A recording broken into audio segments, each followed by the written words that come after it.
Welcome back, everybody. The White House expressing confidence about Ben Bernanke's confirmation, but it is clear that Bernanke continues to face some opposition to his nomination to a second term. For more on this and the other many controversial topics that are being debated in Washington, we're joined right now by Congressman Ron Paul. Also, our guest co-host for the next hour and a half is Congressman Paul Kanjorski. He's the chairman of the Capital Markets Subcommittee. And, gentlemen, good morning to both of you, and thank you for being here. Good morning. Good morning, Becky. Thank you. Good morning. Good to be with you. Congressman Paul. Good morning, Paul. Congressman Paul, why don't we start out talking a little bit about Bernanke? The White House is, at this point, expressing confidence that he will be renominated. Obviously, that vote goes through the Senate, but the House will have something to say, too, in terms of the regulations that they put forward. What do you think about his nomination process? You think it'll go through the Senate?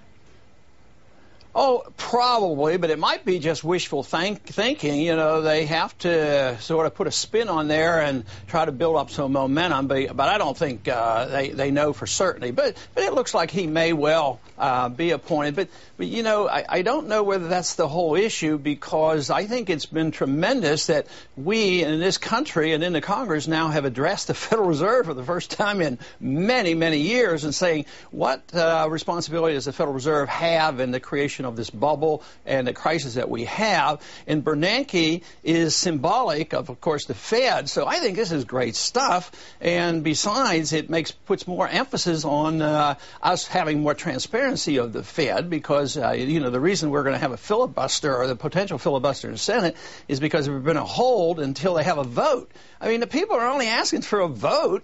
We had the vote in the House, and and it's been passed, and we have 317 co-sponsors. In the Senate, the people who support this position, both left and right, are saying, why can't we have a vote? Because they know it's going to pass, because the American people want to know who the close friends are of the Federal Reserve, who they bail out, and what is going on. So I think this is tremendous, and I mean, I don't think Bernanke should be reappointed, but even if he is, he's wounded. The attention's on the Fed. The economy is going down. The bubble has not been, you know, the correction has not occurred.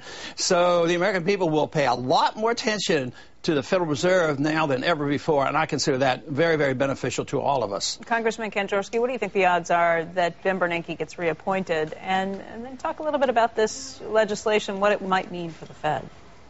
Well, I sure do hope that they reappoint Mr. Bernanke. I had the occasion to work with him through the rescue period, and I found he was incredible. Now, that's not to say that everything he's done during his tenure at the Federal Reserve, both as chairman or as governor, was what we would have liked, but we never get 100% performance from anyone. I just think that he's extremely able. I think he's got an ability to take crisis and manage it well at the critical times. And I think the Fed has done a magnificent job. I have a lot of respect for Ron Paul, but his legislation, I voted against it. I would have continued to oppose it because I think it compromises the whole idea of a central independent banker. And we've seen a history of 175 years when you didn't have an independent banker and the constant crisis that we had. At least now, we haven't had a crisis for 75 years, and we're managing it. And when we needed good management, it was the chairman of the Federal Reserve that stepped forward and did a lot of the important things. That without that, the rescue would not have been accomplished. You know, I just heard a little tone in Ron's voice that he was almost happy that we haven't fully recovered. Don't be happy. This is the American economy. This is our economy. It doesn't belong to any one party. And if it belongs to any party, it belongs to the Republican Party. Mr. Bernanke was a Republican appointee. The crisis came out of the Republican administration. But I would hope we'd leave all that aside and recognize that we are in a recovery position now. Let's concentrate on getting that done. Let's not rock the ship.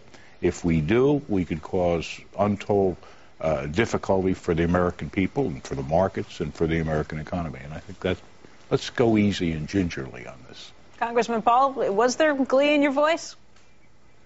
Well, I think he's overreacting. I think he's trying to play a little game there. But I do want to challenge one thing Paul did say, and that was there was no crisis since 1913. I mean, we've lost 98% of our value of our dollar against gold since 1913. We had the inflation for the World War I. We had a depression in 1921. We had inflation of the 1920s. We had a crash in 1929. I guess that wasn't a crisis. We had a 15-year depression due to the Federal Reserve. Then we had guns and butter in the 60s, and we financed that through the Federal Reserve. And then look at the 70s. If the 70s wasn't a crisis, what in thunder was it? Ron, we've had 4 or 5 major wars, too. Why should you use the Fed to finance a war? Well, you don't have a right to base the currency just to fight a war. I'm not suggesting undeclared wars, too. Don't you think your constituents are living a little better in Texas in 2010 than they were in 1932, 1950, 1975? Isn't the American economy meeting the needs for increasing the middle class?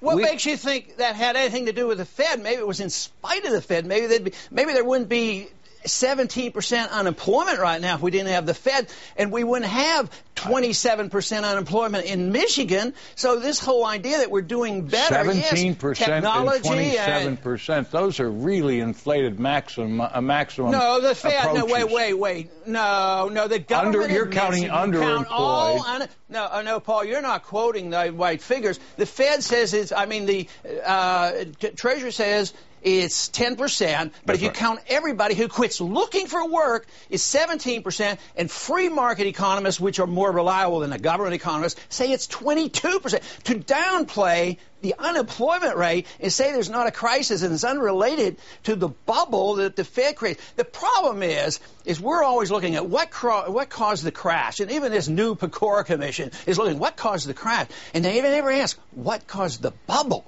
The bubble causes the crash, but nobody says, where do bubbles come from? I think we had a couple of bubbles, come from the Federal Reserve creating too much money at interest rates of 0%, and there's nowhere for them to go today. Because right now, interest rates are 0, and if you have another downturn, what are they going to do? Make -3? Well, I have this idea that rather than going back to the gold standard, I'd like to go to the diamond standard. Well, I'm glad you brought that up.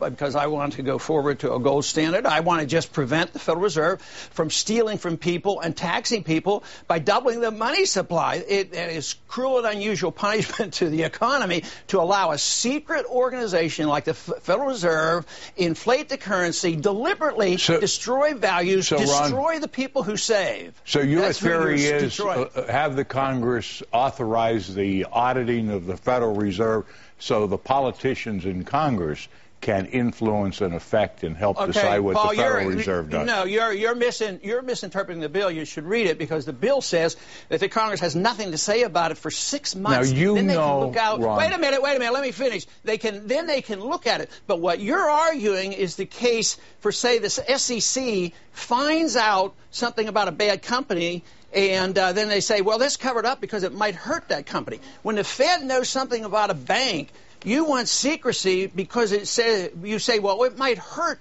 the company or the bank if people know that's in trouble. So you want the Federal Reserve to cover up so that we don't know. They can spend money, hurt the taxpayers, destroy our currency, and give us a depression, and we're not allowed to know about it. There's no place in the Constitution that authorizes that kind of power. Ron, I've been in Congress long enough, and so have you, and we've used the General Accounting Office to put pressure on federal agencies, both independent agencies and non-independent agencies. Good. And if we call for audits of an agency, that sends a message that here comes the Congress. We're going to take actions to curtail what you're doing. And that's what we're all worried about. You're reading more into it because I wrote a prohibition into the bill for that.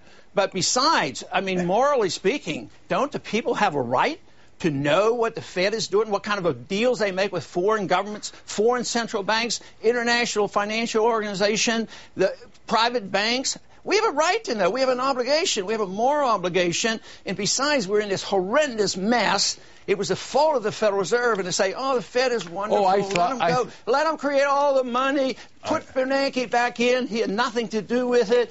I mean, the American people are way ahead of you on this one. The American people have awakened, I'll tell you that. I was at a hearing the other day when your side proposed that it wasn't the Federal Reserve, it was the GSE's, government-sponsored enterprises that caused this thing. You got to pick a decision. Do you know what costs it? I don't. That's why I voted for the commission to do the study. The Federal Reserve causes the bubble, but you put kerosene on the fire by allocating credit and say you have to put money into a certain group. If the Fed creates money, we don't know where it's going to go, but because we say put it in the housing bubble occurred. Put it into medicine, medical prices go up. Put it into education. Education prices go up. Wait a second. You think the Fed is responsible for higher education costs and higher costs for health care? Yes, the Fed does. No, because the value of the dollar goes down, and you don't know where the money's going to go. But if you have a free market in distributing cell phones and computers, the market overwhelms the inflation. Prices actually go down. But the money is out there, has to be put into something. Quality does not go up. And this is why the cost of medicine goes up without the quality going up. Education, everybody gets a college education, but the quality of education goes down. And it's the fact that when you allocate credit, and if you do it in housing, it just puts fuel on the fire of the bubble. But you cannot have a bubble without easy money and easy credit. And if 0% interest rates isn't easy money, what is? You know, Ron, I just want to point out and just say stop. And I'm not going to argue that there aren't causes and effects out there that we should be studying and looking at and taking sometimes corrective action. And that's what we're attempting to do now as we do regulatory reform. As you well know, we spent the last year intensely studying what could be done to try and prevent and project what may happen in the future and what actions could be taken to prevent those actions to stop these crises. But let me say it isn't all bad. We had the creation of the SEC and the strong regulatory acts of the 1930s, and we prevented a financial crisis in this country for 75 years.